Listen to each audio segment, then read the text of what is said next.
하나님은 이스라엘 백성들을 애굽에서 출애굽시키기 위하여서 여러 가지 일들을 하십니다.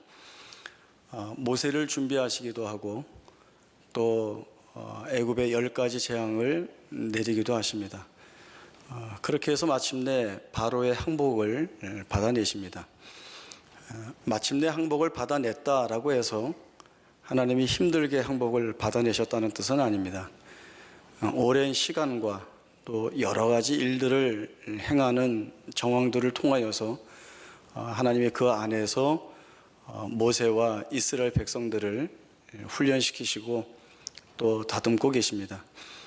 그런 의미에서 시간과 정황들이 필요한데 구체적으로 하나님은 모세뿐만 아니라 이스라엘 백성들이 더 깊이 하나님이 어떤 분이신지를 아는 자리로 나아감으로 인하여서 그들의 입술에서 진정으로 고백되어지는 믿음을 요구하고 계십니다.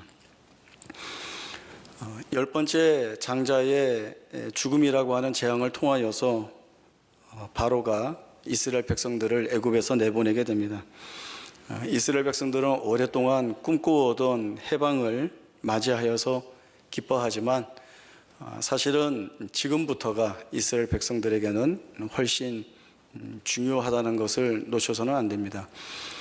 그들은 이제 해방의 기쁨에서 조금 벗어나 이제 가나안 땅으로 가야 하는 여정과 또 그 땅 안에서 하나님의 백성으로 살아야 하는 그 정체성과 책임에 대한 지위들을 확인하고 하나님 앞에 온전히 서야 하는 때가 되었기 때문에 그렇습니다. 오늘 본문에서는 출애굽 이후에 이스라엘 백성들이 무엇을 가장 중요하게 여겨야 하고 또 놓쳐서는 안 되는 반드시 붙잡고 견지해야 될 것이 무엇인가라고 하는 말씀을 하고 있습니다. 모세가 이스라엘 백성들의 지도자로 서 있었고 또 출애굽 과정의 모든 부분들을 주도했기 때문에 이스라엘 백성들이 모세의 말을 잘 듣고 또 그 뜻을 쫓는 것이 중요하게 보이지만 그러나 사실 이 모든 일들을 주도하시고 인도하시는 것은 하나님이시다라고 하는 것들을 저희가 분명히 잘 알고 있습니다.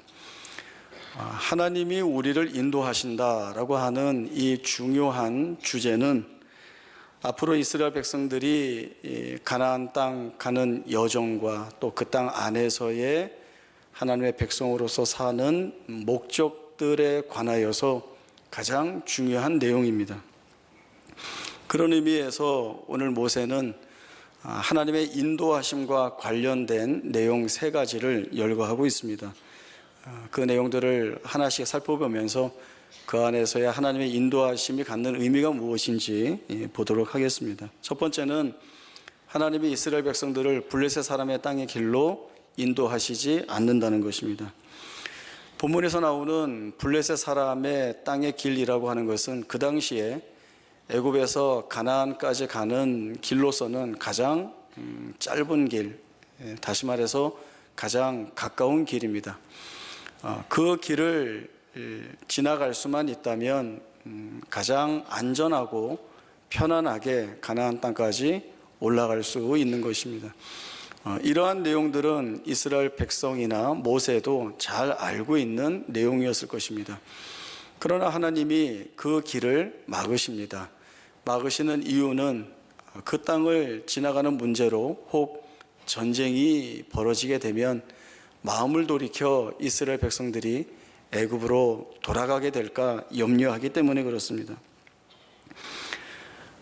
이런 일들 앞에서 우리가 갖는 쉬운 생각은 하나님이 애굽의 재앙을 내리셔서 그들을 항복시키고 이스라엘 백성들을 해방시켜 주심으로 인하여서 목적하신 내용을 다 이루었듯이 블레셋에도 같은 재앙을 내리셔서 그들을 패배케 하시고 이스라엘 백성들로 하여금 편안하게 약속의 땅까지 올라가게 하시면 얼마나 좋을까라고 하는 생각을 하게 됩니다. 그러나 여기에서조차도 하나님은 그 백성들에게 주지시키시고자 하시는 것이 있습니다. 그것은 아무리 내 눈에 보기에 좋은 길이라 할지라도 또 그 길이 정말 실제적으로 가기 편하고 안전한 길이라 할지라도 반대로 하나님이 되돌리시는 그 길이 우리의 눈에 볼 때 험악하고 가기 어렵고 잘 갈 수 있을지 걱정과 염려가 있는 길이라 할지라도 그 길을 가는 데 있어서 정말 힘들고 어려운 길을 가야 되는 것이라 할지라도 하나님이 막으시는 데에는 이유가 있고 우리 눈에 볼 때는 아닌 것 같지만 하나님이 그 길을 가게 하시는 데에는 하나님의 뜻이 있음을 알아야 되는 그 반응에 대한 믿음을 드러낼 수 있는 그러한 요구가 이 안에도 담겨 있는 것입니다.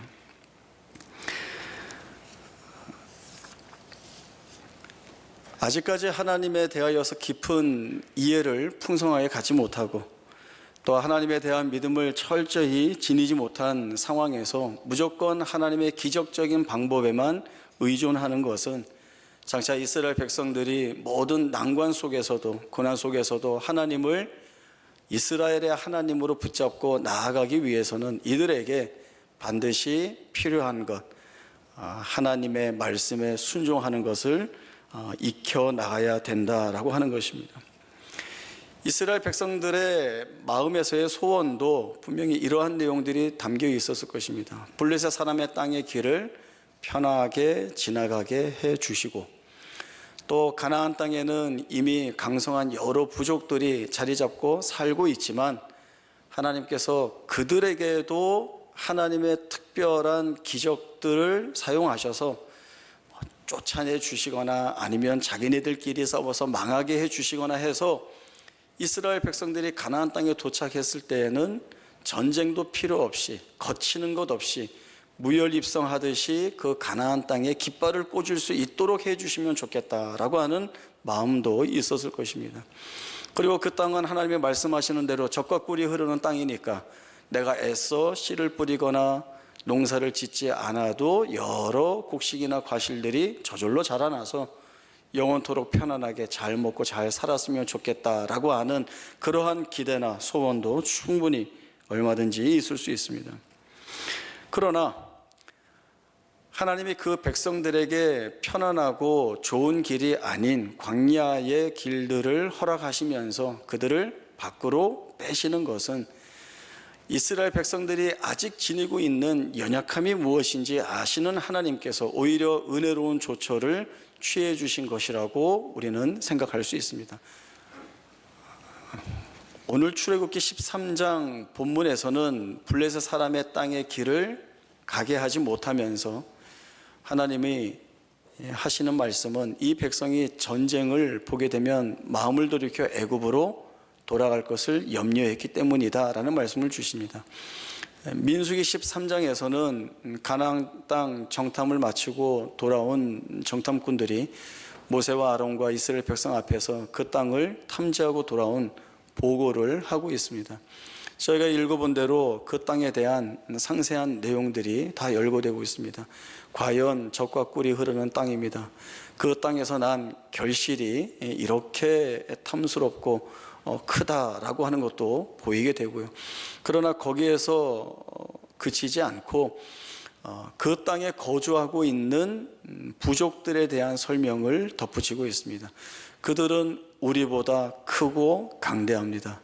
그들이 거주하고 있는 성읍과 요새는 견고하고 높아서 우리가 생각하고 있는 바대로 올라가서 그 땅을 빼앗을 수 없습니다 라고 하는 이러한 보고를 합니다. 모세는 이 말씀을 기록하면서 이 정탐꾼들의 보고를 악평을 했다라고 이야기를 하고 있습니다. 이들이 그 땅에 대하여 보고 느낀 것을 그대로 보고하는 것은 옳지만 그 땅은 어떤 땅입니까? 하나님이 이스라엘 백성들에게 주시기로 약속하신 땅입니다. 하나님이 이스라엘 백성의 땅이라고 이미 정해두신 땅입니다. 그러나 그 하나님의 약속과 정해두신 것은 다 잊어버리고 자기들이 보고 판단한 것에 매여서 하나님이 복 주시는 땅을 악평을 하고 있습니다. 자기들이 기대하고 원하는 대로 될 가능성이 없어지자 이들이 보인 반응은 애굽으로 돌아가자입니다. 그 어디에도 하나님이 이루실 일들에 대한 일말의 기대나 소망도 갖고 있지 않습니다. 사실 이 자리까지 오기까지 하나님이 이스라엘 백성들 앞에서 드러내시고 보여주신 하나님의 그 권능과 능력이 얼마나 크신가를 하나도 빠짐없이 보여주셨습니다. 그럼에도 불구하고 조금의 어려움과 낙심될 만한 정황들이 눈앞에 닥치자 이들이 드러내 보인 것은 믿음으로 반응하는 것이 아니라 하나님을 외면하고 하나님을 버리고 다시 애굽으로 돌아가자라고 하는 것이었습니다. 내가 믿고 있는 하나님이 현실을 무시하고 기적을 동원하여서 내가 원하는 것을 다 이루어 주시면 하나님이신 것을 믿겠다라고 할 때에 하나님이 그 원하는 것을 들어주시기로 하시는 것이라고 한다면 하나님은 다 하실 수 있습니다. 하나님은 현실을 무시할 수도 있고 하나님이 지니고 계시는 능력으로 기적들을 수없이 드러내 보이실 수도 있습니다. 그러나 하나님은 현실을 무시하지 않으시고 또 기적만으로 일하시지 않습니다. 이스라엘 백성들이 하나님께 요구하는 것, 블레셋 사람의 땅의 길도 편안하게 가고 가나안 땅도 전쟁 없이 손쉽게 얻게 되고 그 땅에서 아무 노력하지 않아도 편하게 먹고 살 수 있는 기적을 우리에게 베풀어 달라라고 하는 그들이 하나님이 원하시는 대로 다 해주셨을 때에 나중에 살아가다가 조금만 힘들고 어려운 일이 만나면 이들이 정말 하나님 앞에 온전한 믿음으로 반응하며 그 하나님의 일하심을 기대하는 자로 설 것인가? 절대 그럴 수 없습니다. 다시금 하나님 앞에 끊임없이 기적을 요구하게 될 것이고 오히려 고난 속에서 어려움 속에서 훈련시키시고자 하는 하나님을 외면하고 떠날 뿐입니다. 그것이 이 민수기 13장과 14장에서 여실히 드러내 보이는 아직 하나님을 제대로 알지 못하는 그 앞에서 믿음을 반응하지 못하는 이스라엘 백성들의 민낯이라고 이야기할 수 있겠습니다. 오히려 하나님은 현실적인 문제들을 우리에게 그대로 허용해 두십니다. 그리고 어떤 특별한 기적들을 통하여서 우리가 원하는 것들을 이루어 주시지도 않습니다. 그렇다면 하나님은 이러한 어려운 현실들을 또 우리가 원하는 기적적인 방법들을 왜 도구로 사용하지 않으시는가? 하나님이 자신 있게 우리 앞에 말씀해 주고 싶으신 것이 있으신 겁니다. 너희가 묶여있는 현실, 너희가 고난이라고 이야기하고 있는 정황, 너희가 외면하고 싶은 그 모든 정황들을 내가 사용하고 있다. 내가 사용하여서 그 모든 것들을 통하여서 너희를 내 백성답게 만들려고 한다. 그러니 너희는 이 길을 쫓아와야 된다라고 말씀하시는 것입니다. 블레셋 사람의 땅의 길을 편히 갈 생각을 하는 것이 아니라 하나님의 광야 안으로 부르시면 그 광야 안으로 들어가서 하나님이 행하시는 모든 일들을 낱낱이 보면서 내가 만나고 있는 하나님, 내가 믿고 있는 하나님이 어떠한 하나님이신지, 이 하나님은 내가 아니라고 하는 이 정황 속에서 충분히 뒤집어내시고 바꾸어내심으로 인하여서 내게 하나님밖에 없다라고 하는 이 믿음 있는 고백을 하게 하시는 하나님이신 것들을 우리에게 보여주고 계시는 것입니다. 이것이 하나님의 인도하심이 우리에게 향하여 갖고 계시는 목적인 것입니다. 다음에 두 번째로 이어서 모세는 요셉의 유골에 관한 말씀을 하고 있습니다. 이스라엘 백성들은 애굽을 나오면서 요셉의 유골을 취하여 나오고 있습니다. 그 이유는 창세기 50장에서 요셉이 한 유언에 따르고 있기 때문에 그렇습니다. 요셉이 하는 유언은 바로 이것입니다. 나는 죽을 것이나 하나님이 당신들을 돌보시리니 당신들을 이 땅에서 인도하여 내사 아브라함과 이삭과 야곱에게 맹세하신 땅에 이르게 하시리라. 그 땅에 갈 때에 내 유골을 함께 데리고 나아가라 라고 하는 유언을 주게 됩니다. 요셉은 형들에 의해서 노예로 팔려서 이 애굽에 왔습니다. 요셉 스스로가 자기 생애를 평할 때에는 절망이 가득 찬 인생일 수밖에 없고, 그리고 그 안에서 아무것도 할 수 없는 실패한 인생이라고 생각했을 것입니다. 그가 수없이 느껴야 했던 두려움이나 절망들은 오랜 기간 동안 그의 삶을 얼마나 묶어두었는지 모릅니다. 그러나 이 요셉이 그러한 고난과 어려움 가운데에서 그가 억울한 것들을 경험하고 그가 공포라고 생각될 만한 그러한 시간들을 지내오면서 거기에서 하나님을 만나게 됩니다. 하나님이 자기의 생애를 사용하고 계시다라고 하는 것들을 보게 되는 거죠. 그리고 하나님이 이 모든 시간과 정황들을 나를 단련시키시는 시간으로 삼고 계시다는 것들을 보게 됩니다. 그래서 이 요셉의 이런 믿음 있는 고백이 형들을 만났을 때에 너희 나 팔아먹었다고 근심하거나 한탄하지 마라. 하나님이 우리를 구원하시려고 또 우리 가족의 생명을 보존하시려고 당신들을 통하여서 나를 이곳에 먼저 보내신 것이다 라고 하는 이야기를 합니다. 그리고 중요한 것은 요셉의 고백이 여기에서 멈추어지지 않고 자기 안에서 일하신 이 하나님이 장차 이루실 일들에 대한 확신 있는 내용을 유언으로 남기고 있다라고 하는 것입니다. 아직 다가오지 않은 미래이지만 그때에 자신의 후손들이 하나님 앞에서 확인해야 될 사건이 있음을 유언을 통해 드러내고 있는 것입니다.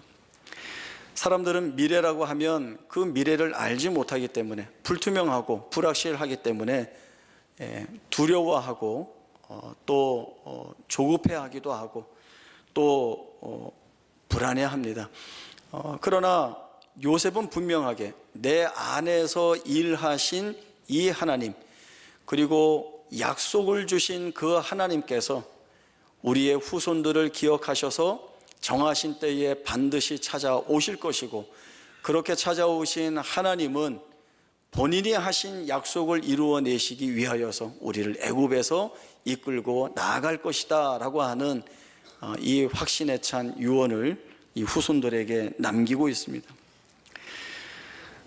여호수아 24장에는 요셉의 뼈를 가져다가 세겜에서 장사하는 내용이 나오고 있습니다. 이것은 하나님이 약속하신 모든 것을 반드시 이루어내신다라고 하는 하나님의 성취와 관련된 주제로서의 중요한 증언이 되기도 합니다.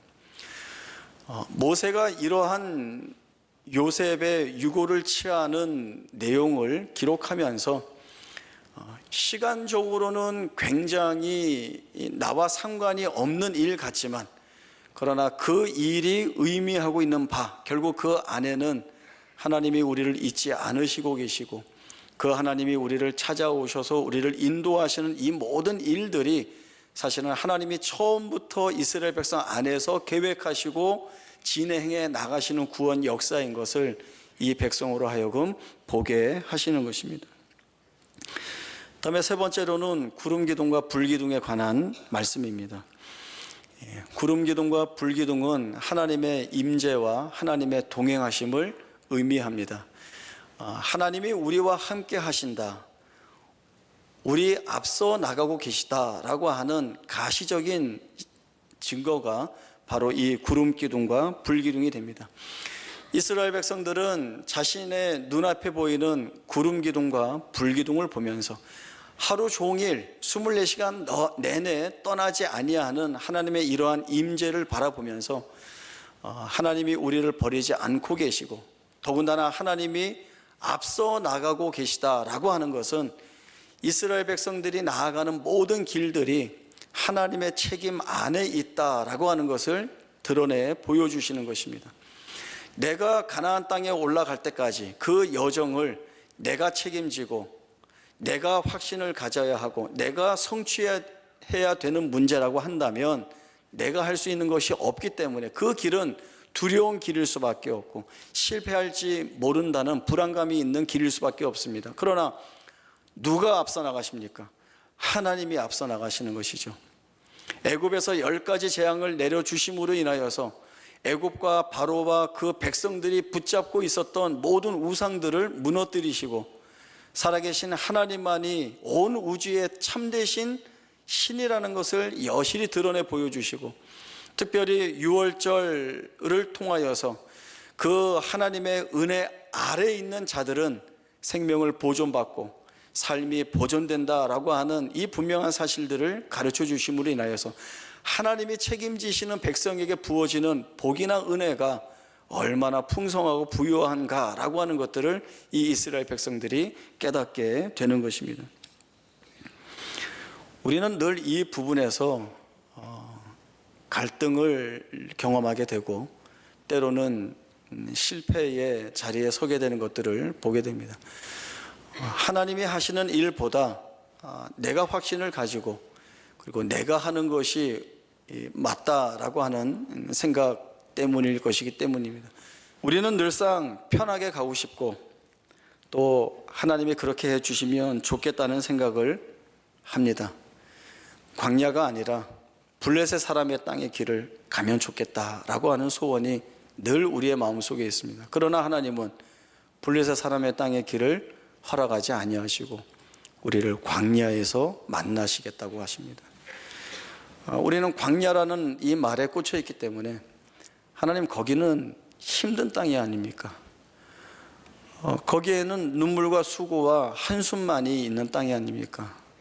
거기에 소망이 있습니까? 편안하고 좋은 데서 만났으면 좋겠습니다 라고 하는 그러한 마음을 갖죠. 그러나 하나님의 광야에서 우리를 만나고 싶어 하신다, 이 말에서 중요한 것은 광야가 아니라 하나님이 우리를 만나고 싶어 하신다는 것입니다.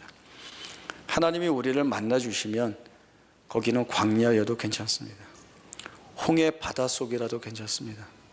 그리고 가시가 온통 쌓여 있는 가시밭길이라도 상관이 없습니다. 왜냐하면 하나님이 그 광야를, 그 홍해 바닷속을, 그 가시밭길을 하나님이 계시는 자리, 하나님이 계시는 자리라고 한다면 결국 거기에서는 감사와 은혜와 찬송만이 드러날 수밖에 없기 때문에 그 자리에서 우리에게 감사하게 하고 찬송하게 하실 것이기 때문에 거기서 하나님을 만난다라고 한다면 거기면 되는 겁니다.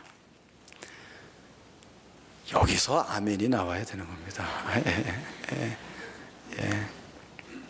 우리는 습관적으로 싫죠. 어려운 데서 하나님 만나기 싫고 힘든 자리에서 하나님 만나기 싫고 블레셋 사람의 땅의 길을 후딱 건너가서 가나안 땅에 깃발을 꽂았으면 좋겠다라는 생각밖에 없습니다. 하나님은 그거 원치 않습니다.